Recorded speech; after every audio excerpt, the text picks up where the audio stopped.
Good evening, everybody. Welcome to the end of your virtual showcase for Manchester School of Art. My name is Professor Martin Evans and I'm Director of the School of Art, and it's an honour to introduce tonight's proceedings. Coming up, we have writer and broadcaster Miranda Sawyer in conversation with Yinka, Ilori and Devlin, and I'm sure you'll enjoy the discussion they have around their work. Once again this year, we've looked to bring in our alumni to design the brand identity for the shows. This year, Rice and Gold, who comprise of 2008 graduates Johnny Wan and Muts Anwar, have created the All Eyes on You identity. While we all know how challenging this year has been, the work that you've produced is amazing, and I'd like to congratulate every one of you for the tenacity and perseverance you've shown. I'd also personally like to thank every member of staff for the work that they've done to support you this year. So, without further ado, I'd like to hand over to Miranda, Yinka and Ez, and I declare All Eyes on You open.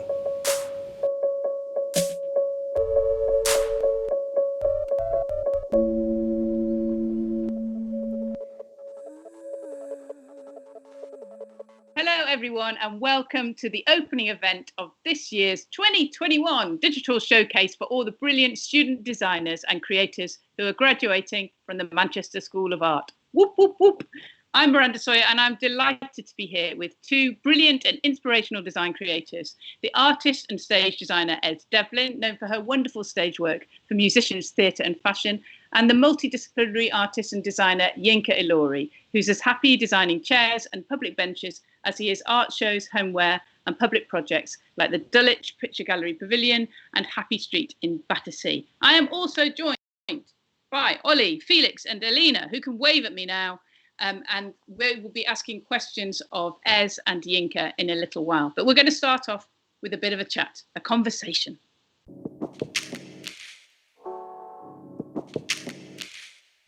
So we'll be chatting for a while and then there'll be a chance for our lovely students, Ollie, Felix and Alina, to put their questions. But I'm going to start off with you two, Ez and Yinka. So I just want to, I suppose, open with what you've done together most recently, which is the Brits, and the idea of collaboration, because collaboration in design is incredibly important. And I wanted to know how you started your collaboration for that, for the Brit Awards. What did you start with?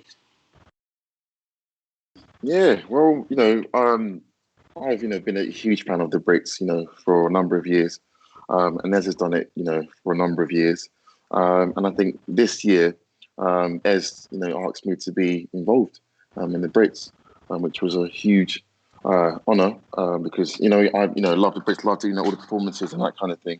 So when I got the email, Ez came down to my studio and we just started brainstorming and sort of talking about ideas, and it kind of went from there really, and then the rest was history. Yeah, well, it was a brilliant award ceremony. I do normally go, and I didn't go this year, so I was slightly like, sitting at home. But it was really brilliant. It was absolutely amazing. And the thing that I really liked that you've spoken about before was the combination of both your work, so that there was this maze that kind of rose up behind people when they were getting the awards, which I think we should also talk about the two awards. But it was like a combination. So it had Ez's work with maze, with the idea of mazes, and your beautiful colour work.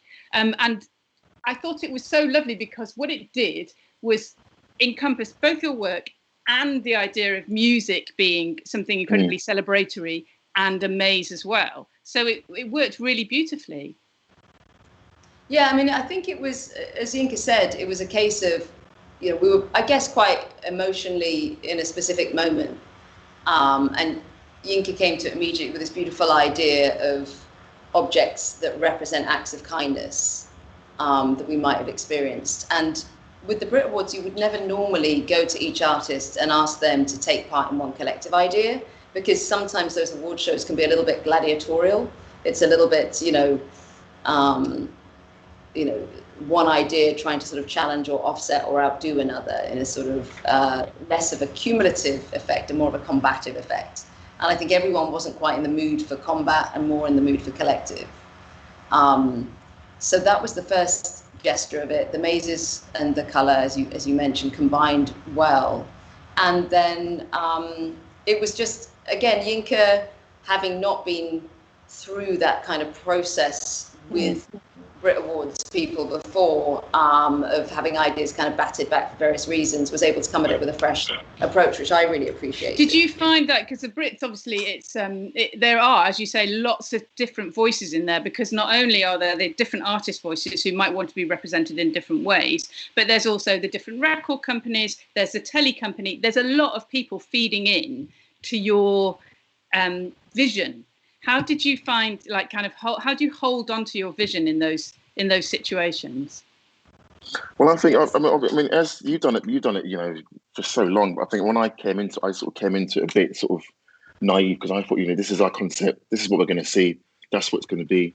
And I think Ez did warn me and say, you know, okay, you know, there will be some elements where you might sort of compromise, but there were ways around sort of, you know, doing things and sort of getting it close to your sort of vision.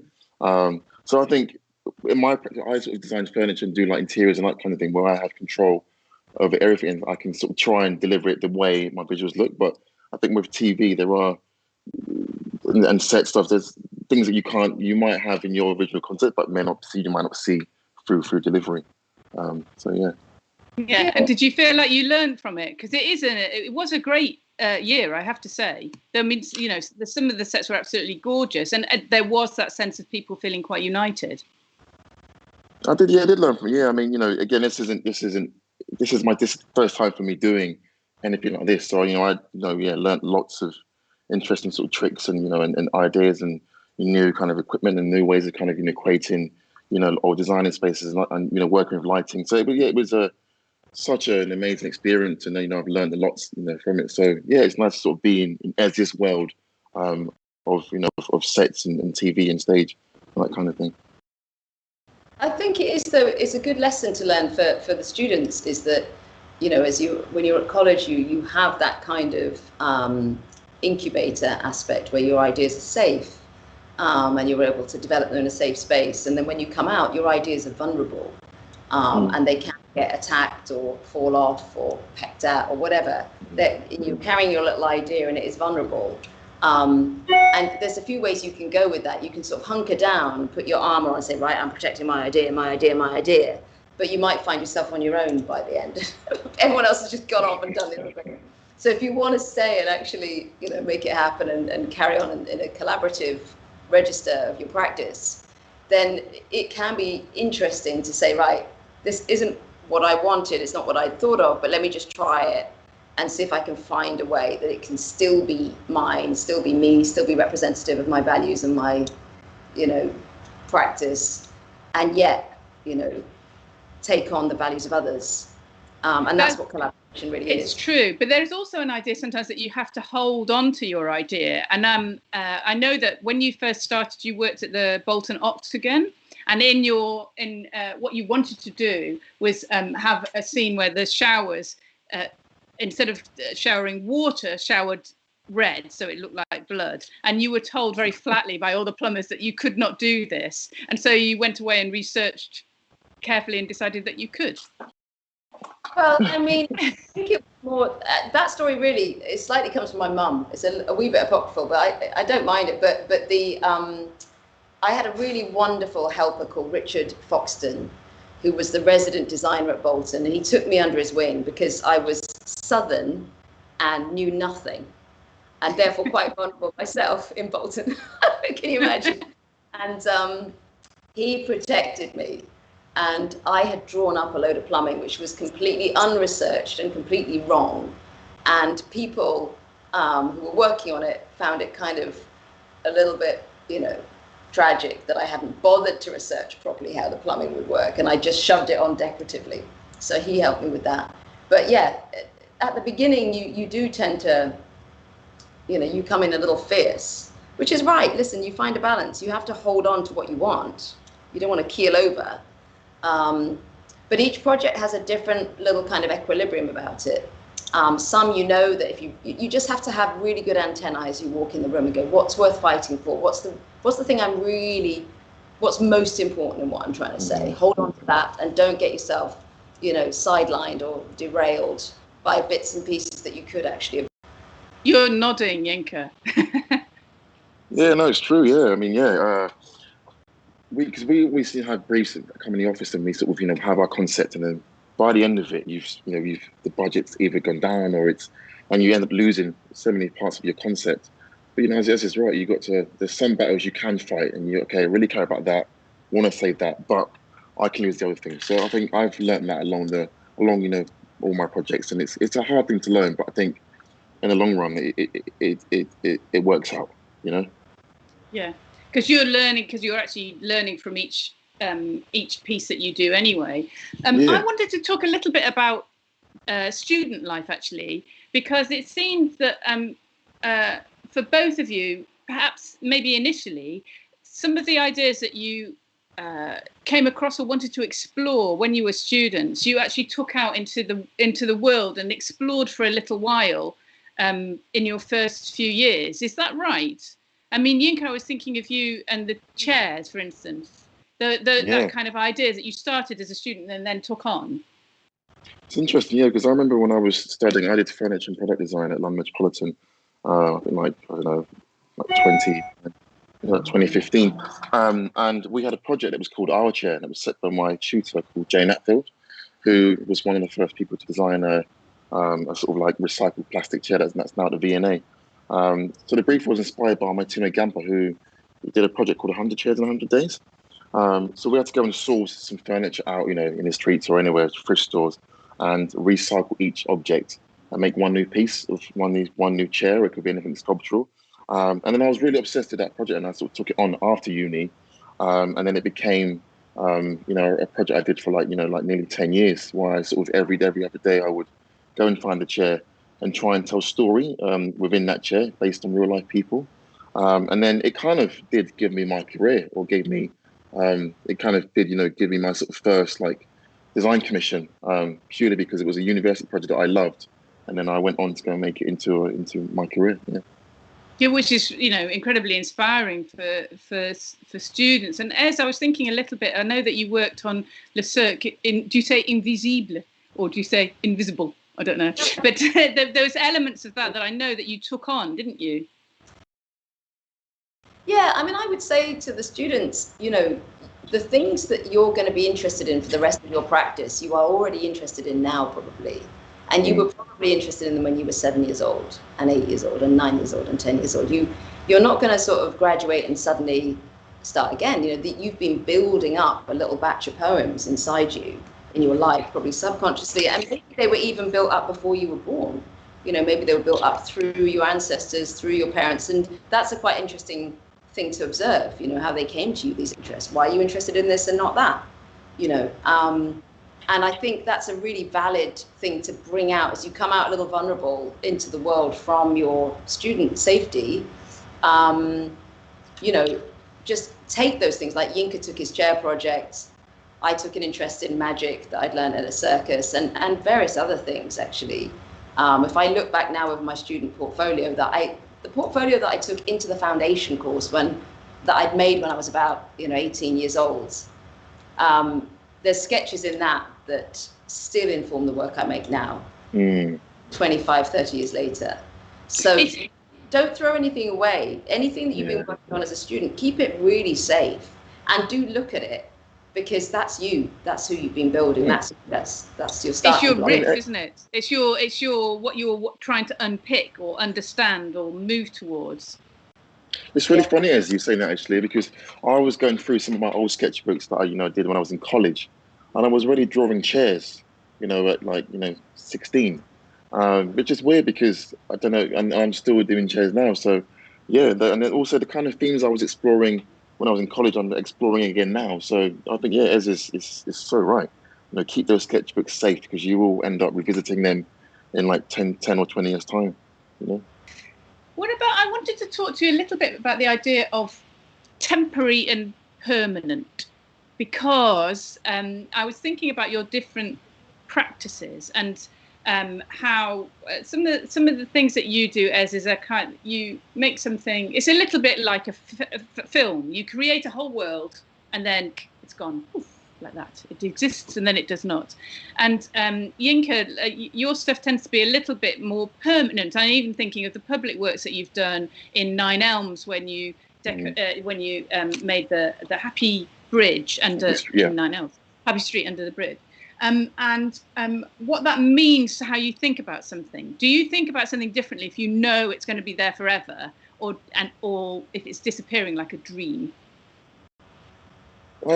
Yes, sometimes. I think for me, I love creating public realm projects because I think I want to try and, create a piece of work that's going to, become the fabric of that community. And then also trying to understand how people will use the space over the time. And then I feel like I'm sort of giving them a piece of me in that space. So Happy Street in particular was a project I did, with the LFA, Young Festival of Architecture. And we hosted workshops in the community with young kids and their families. And they were part of that, that process, So I think for me, the way I might approach that will be different to how I might approach a sort of temporary structure that is there for 3-4 weeks, but it's going to be there for a long time. I want to try and involve the community so they feel they have a sense of belonging and ownership to that installation. So it's there for 10, 20 years time, but also it gives them a sense of pride. So yeah, I do approach temporary and permanent, in different ways sometimes. Yeah, it's interesting, isn't it? Because when I was thinking about your practices, I was thinking in my head, I always think, design, there's something about design that makes me think, must that be there for the rest of time? You have whittled a chair and it will now, exist forever and ever. And of course, a lot of design is not around that at all. And especially your end of things, as it's like it is a creation of a dream that then disappears. It is. And of course, we're all realizing it doesn't really disappear. It just goes into landfill, a lot of it. So there's a piece of it's not as ephemeral as it thinks it is. So there's a big piece of work going on in the whole design community, particularly the sort of designing of moments of theatre or moments of concerts, of how to make sure the pieces go back into circulation and come back up again, which weirdly enough, when you design a pop show, it's actually a much more conservative version of all the things I design. It's the most conservative aspect of it in a way, because the parameters around touring rock and roll are so stringent. You have to get it all set up in 4 hours. You've got to get it all down in 4 hours. You've got to get it all in a certain number of trucks. It's got to be able to travel. All these parameters mean that actually, if you look across the set designs of all the pop concerts you've ever seen, a lot of them look remarkably similar. They've got these funny big ear-shaped screens at the side, a big screen at the back, great big ears of speakers. They're like an elephant with very big ears and huge tusks. And sometimes there's a trunk going out, which is like, the stage. All elephants. They're all elephants. Ears. You got So yeah, you kind of sigh a bit at that. You go, can we not stretch the parameters a bit? But when it comes to the sustainability investigation of it, at least these pieces are generally going back into inventory. All those bits of screen go back into a cupboard, then they come back out again. All those little bits of deck that make the elephant's trunk, they go away, they come back. So actually, it feels more sustainable than some of the really beautifully crafted things we make that are there for a 12-minute fashion show and then dumped. And that obviously is not sustainable, can't happen anymore. So there's a lot of revision of practice there. But in terms of what it is you're making, I guess if you think of it another way and you think of it like a piece of film, when you make a film, you're making really a piece of time. And then it will be taken by people who watch it, and their time will be sort of governed by it, or infected by it, I guess. So if you sit down for 3 hours to watch a film, that's it's an exchange, a transaction in time, and no one really asks, well, what happened to the film set? It was there to serve that beat of time. And a set itself, it's a funny word, a set. It's a really odd word. It's like a badger has a set. I mean, what is a set anyway? And then the stage is like the sort of platform, and the stage doesn't. That's one bit of it. So stage and set are slightly weird words, but I think what's really happening is it's a sort of constellation of things. You've got this piece of light, this object, this person, this costume, this gust of wind, this revolving cue, this noise, this song, and that was that moment. Then you're on to the next moment. So the objects themselves are in service of time, people's time. So I don't really consider the object as the thing in itself complete. It needs all those other bits, you know what I mean? Definitely, yeah. It's an interesting way to think about design, to think about it in terms of time rather than the object, because it's bringing a different aspect to it completely. I wanted to ask you a kind of more practical question, actually, around the idea of moving in the design, in the career in design. So if you've got a degree, you start perhaps interning, you do some work. How do you know when to move out of your bedroom, she says, speaking from her bedroom, into a studio, into an own practice? How do you know? Is there a tipping point where you feel like, actually, it would be better if I did this with a few other people? Or do you know what's the signs for people to look out for? That is a tough question, isn't it? Yeah, that's why I'm here. Yeah. I mean, with my experience, I sort of, worked for Lee Broom for a few years. I finished uni. I took out a loan for the Princess Trust, and I got like a £3,500 loan, which kind of enabled me to sort of, start off my furniture collection. That was my first exhibition during Design Week in London. But at the time, I was working in Jigsaw, a retail store in Chiswick. I was there for like a few years, and I got offered a job in Miami it was to work with Airbnb during Art Basel. And I said to my boss, can I take this job? And she said, you can't go. You have to choose Art Basel or Jigsaw. And I said, Art Basel. Surprisingly enough. I said, I'll go with Miami. I could be broke and homeless, but I'm going to just take this risk. But I think you kind of know when it kind of feels right. I think it's just I don't know. I think everyone will know like when they can sort of take that plunge or get a studio or get a team. But I don't know, Wes. I don't know what was your journey like in terms of knowing when to. I was super lucky because of the Bolton Octagon. Yeah. Honestly, it was that little competition, which wasn't very little. It was huge to me and to anyone who's training in what I was training in, set design. That it was a biennial competition. If you won that, then you got a job. And that was while you were a student. You won it, and it led straight to Bolton. Yeah, so you could do a job. I mean, I had been working. The jobs I'd been doing is I had been working as a graphic designer in an office. I'd been at Foyle's bookshop. I'd been working for this circus, as Miranda mentions, and I was like the stagehand on the circus. That was a job I got from a teacher. So I had been doing bits and pieces, but I was really fortunate in that, I was given a job. And so I had something in my portfolio that was realized, along with all the other things that were sort of hypothetical student projects. I had one thing that had happened. So I was able then to take that. And also, I was really helped by schemes that were prioritizing women and prioritizing female designers. So the second job I got, it was for a beautiful company called Clean Break, which is for female prisoners. So you had to be basically a prisoner and female. And I hadn't quite been in prison, but I had an offence that I could bring out. It was actually a parking ticket, but anyway, it counted. I had that, and I had the fact that I was definitely female. And the director of that show, really, I don't think she particularly wanted to work with me. She wanted to work with the person she always worked with, who was a guy. But they said, no, you have to work with a woman. So positive discrimination, although it was a kind of clunky tool for her and for me, we were sort of put together because they wanted a girl. But that still happens to me quite a lot, weirdly. Even recently, it sort of slipped out. Someone was offering me a job and they said, we've got a lot of guys in the cast and the guy who wrote the piece is a guy, so we need a girl. I was like, okay, so I'm still being positively discriminated for. That's good to know. Weird, isn't it? As though your work doesn't stand for yourself, but it's always good to have a mix of people, is what I say. It's a tricky one, and I'm grateful for it, frankly, because those were my two sort of breaks at the beginning, was the competition and the clean break. Choosing me because I was a girl, and so I'm not knocking it. It worked for me. No, never knock it. But the other thing I wanted to ask you is how good are you two both at hustling? I certainly don't imagine that you have to hustle anymore. But I was thinking about when you were younger, because getting your hustle on is definitely part of being a young creative. And I wanted to know how good both of you were at it. How good were you at it, Yinka?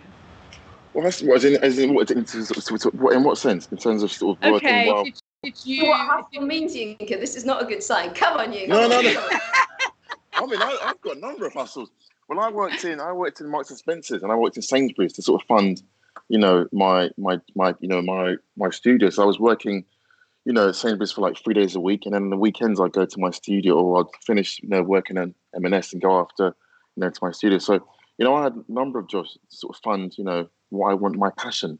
I think one of the things I find quite tough now, I think with this generation, is that they really want to just do things like, which is great, which is good, but you want to try and have work part-time and you fund what you really want to do, because it will hopefully lead you on to bigger things. But yeah, that was my hustle, just working a 9 to 5, or Monday to Friday, and then going into the studio. And did you ever approach people that you thought, I really like this person and I would like to work with them, even if they're miles away from where my practice is now? They're somewhere where I would go, admire. I did, yeah. I mean, I remember sort of finishing uni. I sort of sent out hundreds of CVs to loads of, different kind of French companies, product design companies, but I didn't get any. And I only got, Lee Broom was the only person who gave me my first shot, and he's got a studio in Shoreditch, Rivington Street, and that was my first break. And I think seeing Lee Broom and seeing him how he runs his studio, how he designs, and what he's achieved, kind of gave me an insight into how to run a studio and how to kind of not make it, but how to run your own studio. And then that kind of made me want to set up my own, and yeah, do it. Yeah, you only need one, don't you? You just need one hustle to work. What about you? That's it. Oh man, hustle is my name. Actually, but one of the first companies I worked with, I used to get these emails from, I won't say who it was, but the manager was Don at wehustle.com.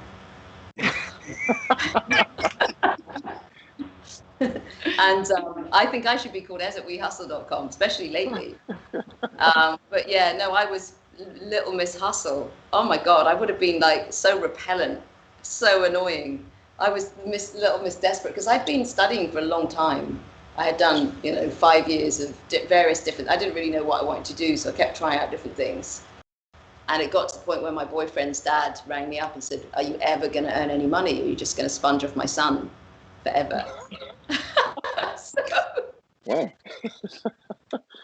So I thought, okay, I better do something serious like set design. But then, yeah, I hustled like a good, and I did the same as you, Yinka. I sent out, very expensive, with the boyfriend's money, I have to add, very expensive photocopies. And I sent them to various set designers, hoping they would give me a job assisting them. And some very kind ones said, "Look, these look very expensive. Do you want them back?" You can resend them. Yeah. They said, "We haven't got any work, have them back. Try again somewhere else." So I did hustle away like that a lot. And actually, one or two is exactly as you say, Miranda. You only need one or two hustles to come good. Because when you do a project, if you do it well, it'll sprout 2 more projects. Yep. And then each of those 2, it's like the virus. It'll sprout 2 more. It's got an R rate to it. The hustler's got an H rate. It's the H rate. So I hustled very hard at the beginning, and then the thing sort of took on a momentum of its own. But I have to admit, last year I hustled again. It was really weird, because when you hustle on your own at the beginning, you've only got yourself, if you don't make any money, never mind. But later, now I have, 10 staff. And when all of our projects just went like that, then I felt like a weird little startup. It was like me and 10 people hustling, or me hustling on behalf of feeding the hungry mouths of 10 people. So yeah, hustle is never far from the door. You've got Well, that's true, actually, yeah. Because last year when the same with those actually, I've got a small, much smaller team, but we went through start last year with projects that were super exciting, and we lost like nearly all of our projects, and we didn't get paid for most of it because they went into liquidation, those kind of things. But I found myself at home thinking, okay, I've got a team to feed. How can I make some money? How can I keep my studio alive? And then I started a homeware collection, and I felt that was a new hustle for me, like having to find producers and, stockists and, sampling and having to sort of do it over Zoom. That was a hustle. That was a really tough hustle. But, I love hustling. My parents are, you know, huge hustlers. And I think it's also definitely something that's come from like my parents' DNA. You know, they're Nigerian, and my mum is either a hairdresser or a retailer, or I mean, she's got a number of hustles. So I don't know. I think hustling is definitely in my it's my DNA. You know, yeah. So this is my final question in our conversation, which is around the idea of the future of design. So obviously, the design industry, all industries have been through a tough time because of the pandemic. You just describing, you know, lots of projects just disappeared. But everybody seems quite excited for when we open up again. Do you feel like it's still an exciting place to be? Yeah, I mean, I think, you know, we've just opened the London Design Biennale at Somerset House, and it feels gorgeous. Yinka came down. It feels lovely to be there. There's a real sense of, you know, designers actually feeling that I think most of us in the community, like I've just been saying, we've become much more aware. We were running fast, not taking enough account of the full circular lifespan of each of the materials we use. We've become much more aware of that, much more conscious. So I think there's a real desire. And I've seen that, you know, happening in all the projects I'm talking about now. There's much more sense of what is acceptable to use in terms of materials and circular design. So I think, yeah, there's an excitement, and certainly for music, there's an excitement, wanting to come out, wanting to be together. In America, things are beginning to open up a little bit. I don't think music moving around the world is going to happen quite as soon, but I think, you know, in one place at a time, it will start to gradually open, and I think the atmosphere is going to be really electric in those rooms. Yeah, I think for me, I'm just really excited that we can, you know, we went through a whole year where we lost, you know, like memories, and we planned things and traveling and that kind of thing. But I'm just looking forward to being out again and, you know, creating working public spaces where we can all like interact together and, you know, create memories together as a collective. So yeah, we've got a project we're doing at Somerset House called in July, which is called Dodge. And that's going to be like bumper cars. Oh, I've seen that. It's bumper cars, right? Yeah. So, but yeah, I'm so excited for the next few months and what we got planned. Yeah. Somerset House is the place to be. I'm going on Sunday, This so obviously year. now I need to book for my Dodgem experience as well. Yes, you should.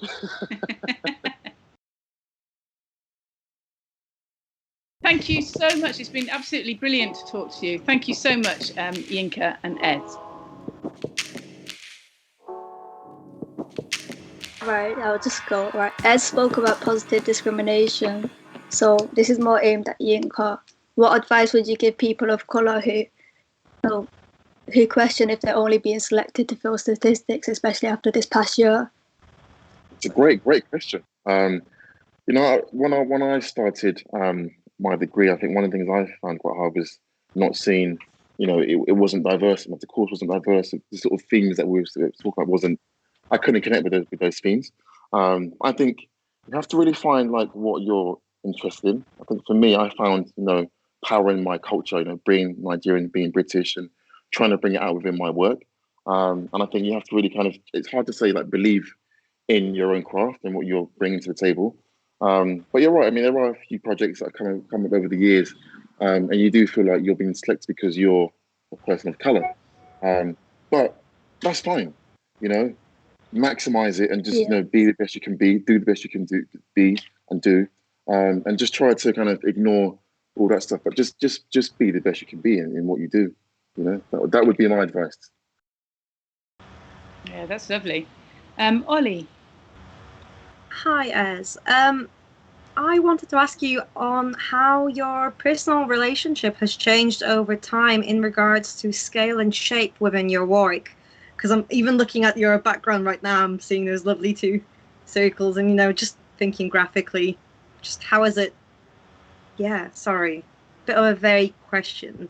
It's a good question. Funnily enough, I'm trying to make a book about my work at the moment. I'm 4 years late for my deadline, but I'm trying. I thought in the lockdown, the one thing I could do was get a book done, but turns out I was too busy hustling. But in the process of going through it turns out I've done like 380 projects in 25 years, and they keep returning to the same series of forms. And I've made a list of 12 forms, you know, vertical line, a sphere, a revolving cube, a big pyramid. You know, there are these forms that I keep coming back to. And actually, it sort of fades into what I was mentioning to you earlier about as you start to piece together your own body of work as a student and as a person beginning your practice, you can start already being conscious of the series of forms that you're interested in. Like Yinka was talking about his fascination with the chair that's ongoing. And it's really interesting to try and then trace that back through your own heritage. Like I started looking into my parents' heritage, which is mainly mining and weaving. It's sort of Welsh miners and French weavers, and then Scottish weavers, and Jewish miners. So I started looking at all these people, and I started thinking, well, I wonder if that line of light that I'm so fascinated by, I wonder if they saw it when they were down a mine, you know, and starting to think like that can really enrich your own sense of personal myth. And I think that's a really healthy thing to have, to just, you know, without hubris, with humility, just build up your own little story and piece it together. Because then if you get a little lost for whatever reason further down the line, you've been leaving these kind of Hansel and Gretel breadcrumb traces. So those forms, when you ask how the evolution of forms has happened, these are actually by my friend Ptolemy Mann. She's a wonderful weaver. They're woven pieces. She's a girl I went to school with, actually. Yeah, the forms have evolved a bit, but I keep coming back to them, perhaps much more consciously now as I get a bit older. Okay, you want to go next, Felix? Come on then. Either way. Go on, Felix. Okay. I was thinking about when Ez was talking about things being reused again, and like the repetitive notion of theatre, and with the Yinka stuff, the use of furniture and things being used again and again. And how do you think that relates to sort of more traditional gallery-based stuff where, you know, you're in a museum and you go and see the same pieces again and again, and, you know, that relationship between sort of newer, more experimental forms of what's considered art and then the more traditional paintings on a wall sort of thing that is sort of typically classed as fine art? I think that's a really good point you're making about, you know, firstly, what defines what we consider worth. I mean, it doesn't really matter what you call it, whether you call it art or fine art or museum or gallery or installation. The words are less important. It's more what will make you go, step one, because if you don't go, you won't experience it. Step two, what will make you actually feel drawn into it, and feel, you know, some kind of resonance with it so that you grow from it. Because the point of any of these works, whether you call them art or installation or design or museum or gallery, it doesn't really matter. The point about them is that they pass something on to you and that they help you grow. And then if they help enough individuals to grow, then they help a whole society and a culture to grow. That's the point of them. So when you ask me sort of how do I feel about, you know, the nature of art, either a picture on the wall or a sculpture or being a large scale installation or something, I definitely view them all with the same sort of set of criteria when I judge whether or not they've been successful. What would you say, Yinka?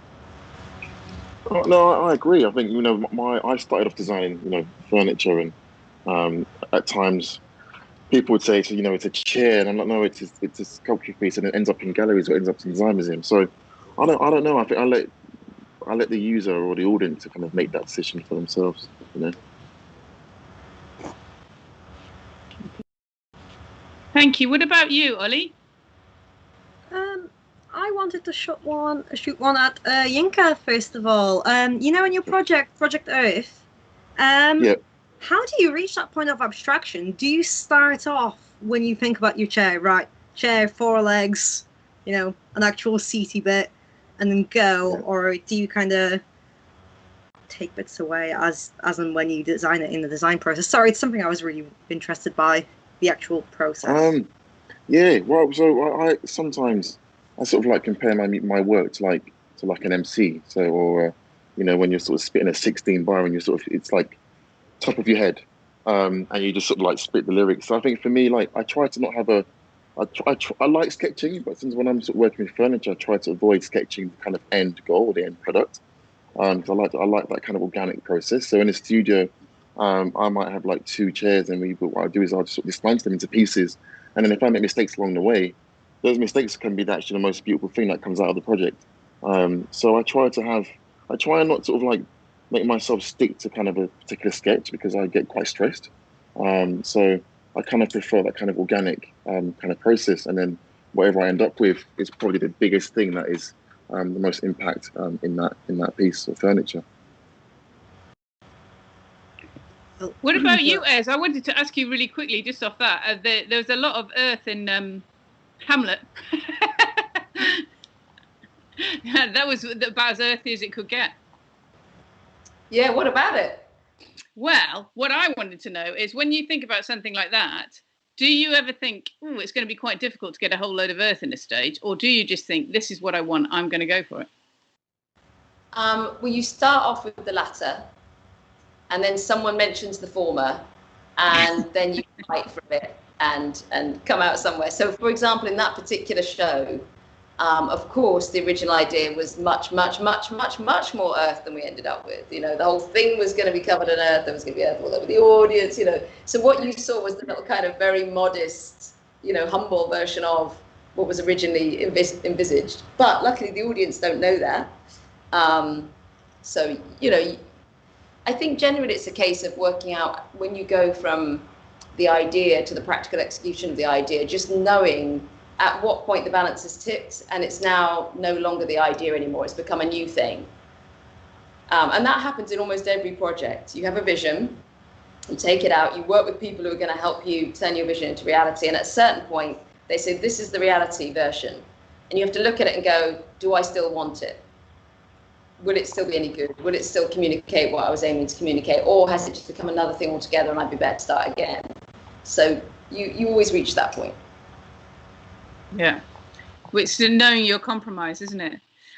Do we have another couple of questions for lovely Ez?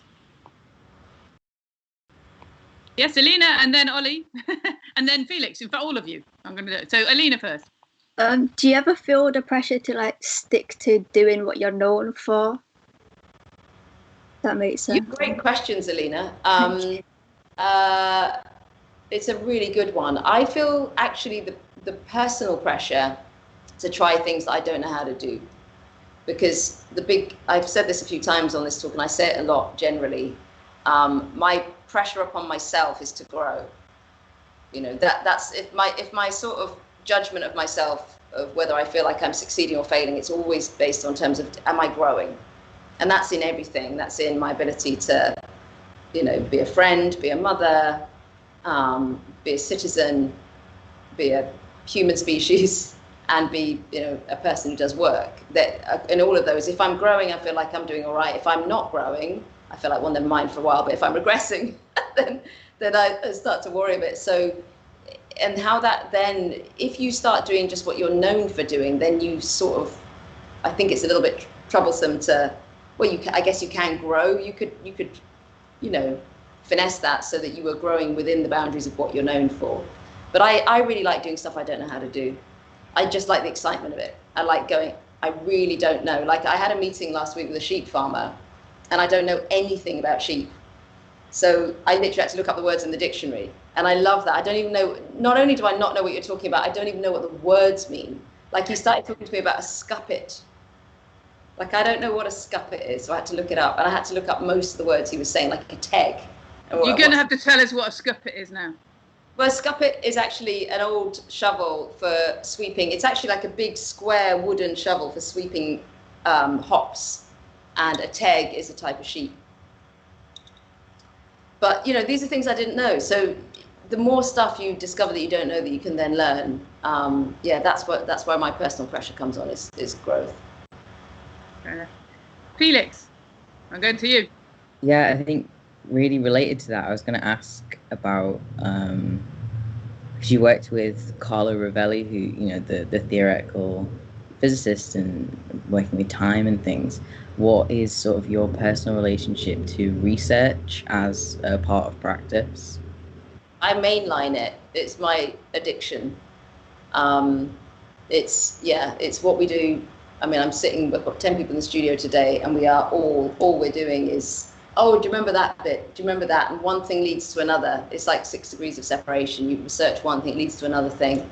I mean, in terms of Carlo, that was a really beautiful situation, that there he is, this extraordinary, celebrated Italian theoretical physicist who is a sort of poet as well, because he writes about physics in a way that even I, who really am not very good at science, can understand and feel moved emotionally by.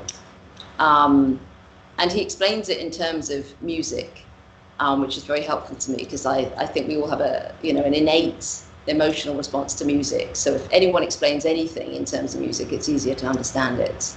But yeah, I think if ever you're stuck, people often ask me, what do you do when you're stuck? And that students often ask me that, because I think as a student, because the stimuli around you can sometimes be a little consistent, sometimes you can find yourself in a little corner. And they would say, what do you do when you get stuck? And I always say, research. Just, go off on a lovely Pinterest mission or a Google mission, or just dive into a book and research. And then even if you don't end up using that, keep it somewhere safe so you can refer to it later. You will definitely be growing, and the idea will then come. That's lovely. Do we have any more questions? Because otherwise I'm going to ask you questions, students. So what I want to ask you all is what you've got from using your creativity during your degree, how you feel you've learnt. And I'm going to you, Alina, first. I feel like during my degree, I kind of learnt new avenues. So I went into a filmmaking degree thinking about how I want to do music videos. But then through my degree, I was kind of introduced to like socially engaged art and like artist moving image, and I kind of took more of an interest into that. That's great. So you are following your own interest, which is the perfect student experience. What about you, Felix? Yeah, I mean, I'm on illustration with animation, so it's pretty broad anyway, but I've taken much more of a route into film, which is like at the very sort of the boundaries of what's covered by my course. But I think that's been really helpful because it forces you to be a little bit more independent with your practice and think about it on your own terms rather than just purely out of what you can get out of what is given to you by the course, which is really helpful for like further study and for working independently. It's been good. And what about you, Ollie? Well, I'm on the BA photography course, just graduating now. And when I went into uni, I was really rigid and very into traditional darkroom printed photography. That was it. And over the 3 years here, I've actually really learned a lot. I've started experimenting and playing, and even when things weren't coming out, just jotting stuff down and researching. And I've read through far too many texts over my time at uni. But, well, I don't know if you can ever say that, but I've really started making this fine art studio-based practice, looking at bits of miniature stage design, like this kind of scale, as opposed to these huge, beautiful things that people are doing. But yeah, that's kind of where I've gone. I'm so sorry. That's lovely. What I like to hear about that is that you've all started somewhere and then you've moved your practice into something else. It's inspiring. I mean, it is a little bit like what you did, isn't it? As you started off English literature and then look where you've ended up. That's funny. I was on a call the other day and we were actually talking about sewage for spacemen. And I thought, I've gone from Shakespeare to spacemen's poo. A really weird trajectory. I think there's all the skills that you guys have been learning are so transferable, and I think the way that the employment works now and the work and the practices work is they're so much more fluid and porous than they used to be when me and Yinka, well, certainly me and Yinka's a different generation to me again, but I think the porosity is something that will really work in your favor. And it sounds, even just from conversation with you and the kind of questions that you've asked on this session, that, you know, your minds are, you know, not narrowed in your course of subject. Sounds like you're thinking about theoretical physics, and you're thinking about model making, and you're thinking about quite a broad philosophical approach to your practices, which will really be beneficial for you. Because I think the evolution of media is going to be fast. You know, it was fast in my generation, but it's going to be triply as fast in yours. So the fact that I think the most important for you is to have a strong sense of who you are. Nothing more important than that. That's why I keep banging on about personal myths. The most important thing for you is to start, you know, whenever you have a spare moment, think about, who am I? What do I care about? What mark do I want to leave on this planet? And that, if you can think about that, what impact do I want to make? Keep thinking about that. Then the way you express it, there's a million different ways you can express it. There's a million different registers. It's like playing a clarinet one day, playing a violin the next. You know, you can do it through music, or you can do it through art, or you can do it through fashion. It doesn't matter. But keep coming back to the consistency, so you won't get exhausted by having to be too many people. Keep coming back to consistency of who you are and what you care about. And then that will flow through not just your work, but your family life and your friends and all the stuff that adds up to being, you know, mentally healthy as well, which is so important. Very true. I love the idea of no silos as well. The fact that you can just move between all the different elements is so important. Thanks everyone. Thanks Ez and Yinka and Ollie, Felix, Alina, and thank you for joining us. And now on to the next exciting part of the evening.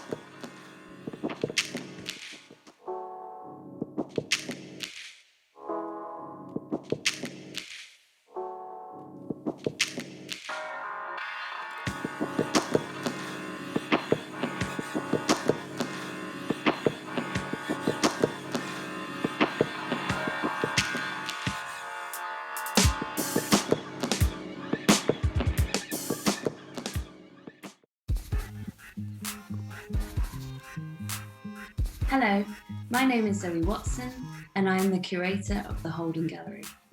And I'm delighted to share that this year we are able to offer 6 bursary awards to Manchester School of Art graduates from 2020 and 2021. I know that the initial years after graduating can be a really challenging time to keep going with your practice and build a career, but particularly over the last year, where your studies have been affected by the COVID-19 pandemic. Your resilience to continue throughout this time have been inspiring and admirable. These awards are intended for those that have been impacted most, where lack of access to studio space, workshops, and resources have prevented you from refining and developing key skill sets and realizing ambitious work. The awards will enable artistic and professional development through financial and advisory support. Each award has a £1,500 bursary and fully subsidised mentoring sessions with one of 6 visual arts mentors over a 12-month period. For more details about how to apply, please check out the Holden Gallery's website. It's not a long application and the deadline is Monday 28th of June. We welcome applications from 2020 and 2021 graduates from art and performance, media and design departments at Manchester School of Art. Wishing you all the best.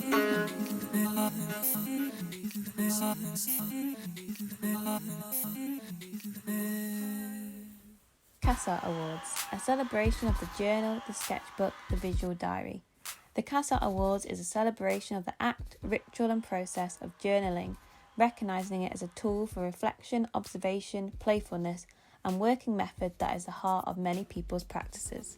We look forward to a range of submissions, from the conventional book form to more boundary-pushing articulations. So the prizes for the CASA Awards are 3 awards of £100 CASA vouchers, 3 highly commended £40 vouchers, and 6 will be selected for a group show at CASA Manchester in August 2021. The deadline for the CASA Awards is midday, Monday the 21st of June. You can submit a URL link of your sketchbook on the link provided. The awards are open to everyone in the art school across all years and courses. Good luck.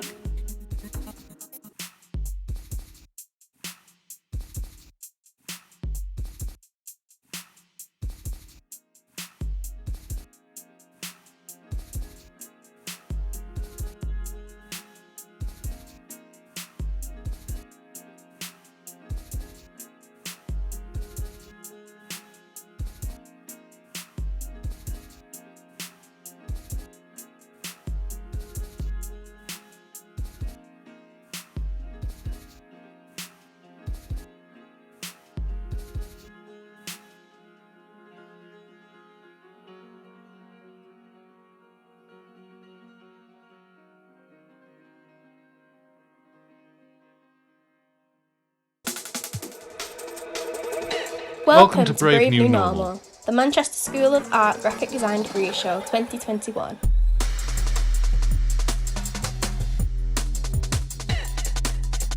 In this year's show, we aim to celebrate the tenacity and perseverance of the students on the course in the face of new and uncertain times. The new normal, set in motion by the pandemic, has had its challenges, but out of those challenges have come strengths. Collectively, we are working towards designing a better future.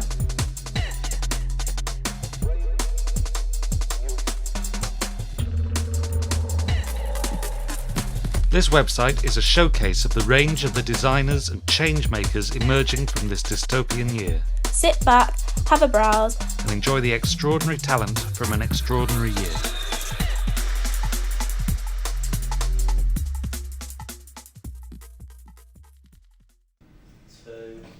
One, 4, 2, 6, 7, 3, 8, 9, 10.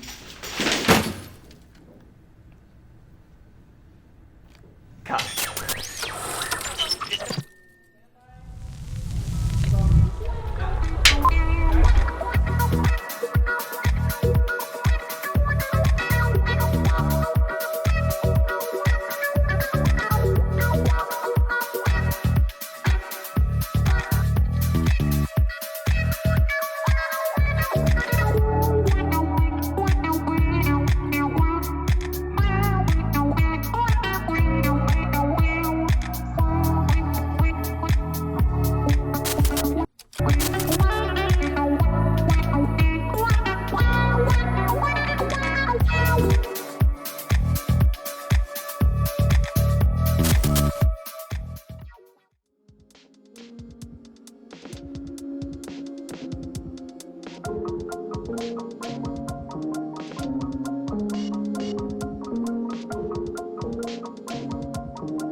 5, 4, 3, 2, 1.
tough. Maybe